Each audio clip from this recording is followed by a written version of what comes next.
Hello दोस्तों, आपका अपने अनुष्ठान क्लास में स्वागत है। आज हम सभी स्टार्ट करेंगे एसएससी हिस्ट्री के 25 क्वेश्चन, जिसमें से आप देखेंगे एसएससी सीरियल में कोई ना कोई क्वेश्चन आपका आया ही हुआ होगा। ठीक है, तो आइए हम स्टार्ट करते हैं। पहले क्वेश्चन की तरफ चलें। तो पहला क्वेश्चन क्या है कि एक पत्थर के शिलालेख में अशोक ने कर के बारे में बताया है, वह शिलालेख कौन सा है? ऑप्शन ए भाब्रू शिलालेख, बी ऑप्शन निगाली सागर स्तंभ शिलालेख, या सी ऑप्शन रुगमिंडी स्तंभ शिलालेख, अथवा डी ऑप्शन बराबर गुफा शिलालेख। ठीक है, तो आपका जो सही आंसर होगा वो आंसर होगा ऑप्शन सी रुगमिंडी स्तंभ शिलालेख। ठीक है, आगे की ओर चलें। क्वेश्चन नंबर 2 है, कुषाणों के सिक्कों पर किन देवी देवताओं के चित्र उत्कीर्ण हुए हैं? ऑप्शन ए कथन एक है फारसी देवी देवता, दो ऑप्शन है ग्रीक देवी देवता, तीसरा ऑप्शन है भारतीय देवी देवता।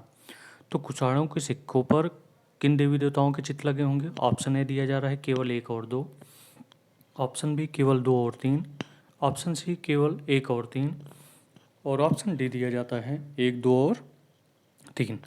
तो आपका ऑप्शन नंबर जो 2 सही होगा, उसमें जो आंसर सही होगा कथन एक भी सही है। फारसी देवी देवता के भी चित्र उनके सिक्कों पर बने थे, ग्रीक देवी देवता के भी चित्र बने थे, और भारतीय देवी देवता के भी चित्र बनाए गए थे। तो इसलिए आपका जो ऑप्शन सही होगा ऑप्शन नंबर डी सही होगा। आगे की ओर चलें। Question number 3। क्वेश्चन नंबर 3 क्या है कि व्यवहार समता और दंड समता नामक दो कानून किसने चलाए? Option A Chandragupta Maurya, option B Ashoka, option C Chandragupta Vikramaditya, या ऑप्शन डी समुद्रगुप्त। तो आपका जो तीसरा नंबर आंसर सही होगा। व्यवहार समता और दंड समता जो कानून चलाए थे वो किसने चलाया था? अशोक ने चलाया था।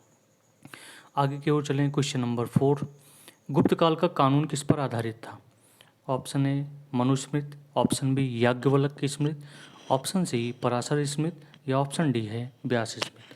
तो आपका जो ऑप्शन सही होगा ऑप्शन बी सही होगा। याज्ञवल्क्य स्मृति में गुप्त काल का कानून आधारित है।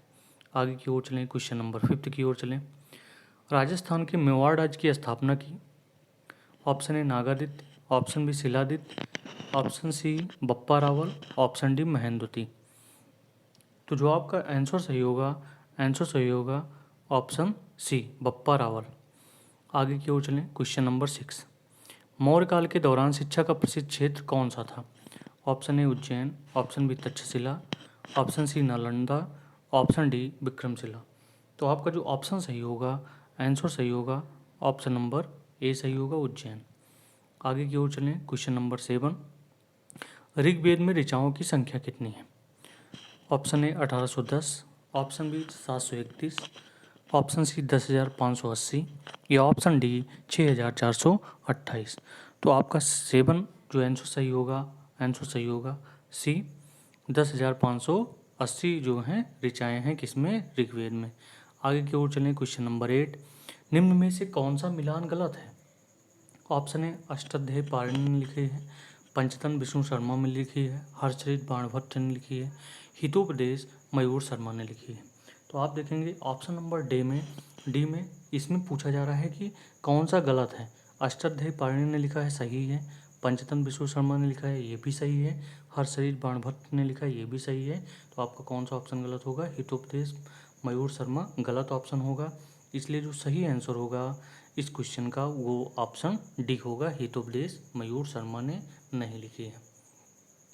आगे की ओर चलें। क्वेश्चन नंबर 9, वैदिक काल का सबसे प्रमुख अनाज कौन सा था? ऑप्शन ए गेहूँ, ऑप्शन बी जौ, ऑप्शन सी चावल, ऑप्शन डी मक्का। तो आपका 9th में जो आंसर सही होगा जौ। ठीक है, वैदिक काल का जो सबसे प्रमुख अनाज था वो कौन सा था? जौ था। आगे की ओर चलें। क्वेश्चन नंबर 10, निम्नलिखित में से किस राजा को बचपन में सर्वदमन कहा जाता था? Option A Chandragupta Maurya, option B Ashoka, option C Bharat, या ऑप्शन डी सिमुक। सर्वदमन, बचपन में किसी सर्वदमन कहा जाता है तो सबका दमन किया हो। तो ऑप्शन 10 में जो सही होगा वो होगा ऑप्शन नंबर सी भरत। आगे की ओर चलें। क्वेश्चन नंबर 11, भारत में बैंक का प्रथम साक्ष्य कहाँ से मिला है? ऑप्शन ए गुप्त काल, ऑप्शन बी पूर्व गुप्त काल, ऑप्शन सी मौर्य काल या ऑप्शन डी वैदिक काल। तो आपका बैंक का जो साक्ष्य मिला है वो कहाँ से मिला है, वो मिला है आपका वैदिक काल से, इसलिए आपका ऑप्शन कौन सा सही होगा, डी सही होगा। क्वेश्चन नंबर 12 देखते हैं। किसी शिशुनाग वंश का अंतिम राजा कौन था? कालाशोक था option A, option B Ashoka, option C Nandivardhana या ऑप्शन डी शिशुनाग। ठीक है, शिशुनाग वंश का अंतिम राजा कौन था? तो ऑप्शन 12 में जो आंसर सही होता है नंदीवर्मन वर्धन जो था वो शिशुनाग वंश का अंतिम राजा था। आगे की ओर चलें, क्वेश्चन नंबर 13 की ओर चलें कि हर्षवर्धन के समय कौन सा चीनी यात्री भारत आया? Option A Fahien, option B Hiuen Tsang, option C Megasthenes, option D Demetrius. ठीक है, तो आपका जो ऑप्शन सही होगा कि हर्षवर्धन के समय जो शासक आया था वो था ह्वेनसांग, ऑप्शन नंबर बी। आगे की ओर चलें, क्वेश्चन नंबर 14 कल्पद्रुम की रचना किसने की? Option A Kalidasa, option B Lakshmidhara, option C Sarvesh या ऑप्शन डी सदल मिश्र। ठीक है, तो कल्पद्रुम की जो रचना हुई थी वो किया था लक्ष्मीधर ने, इसलिए आपका ऑप्शन बी सही जवाब होगा। आगे की ओर चलें, क्वेश्चन नंबर 15 अशोक के अपने शिलालेख में किस क्षेत्र को कर मुक्त बनाने और मात्र 1/8 कर लगाने की जानकारी दी है? Option A Lumbini, option B Kushinagar, option C Junagadh, option C बापरू। तो आपका जो आंसर सही होगा वो सही होगा आंसर ए लुम्बिनी। आगे की ओर चलें, क्वेश्चन नंबर 16 इनमें से कौन सा शिलालेख सातवाहन काल से संबंधित है? Option A Nashik, option B Junagadh, option C एक और दो दोनों, ऑप्शन डी इनमें से कोई नहीं। तो आपका जो आंसर सही होगा ऑप्शन ए नासिक। आगे की ओर चलें, क्वेश्चन नंबर 17 समुद्रगुप्त के समय कांची का राजा कौन था?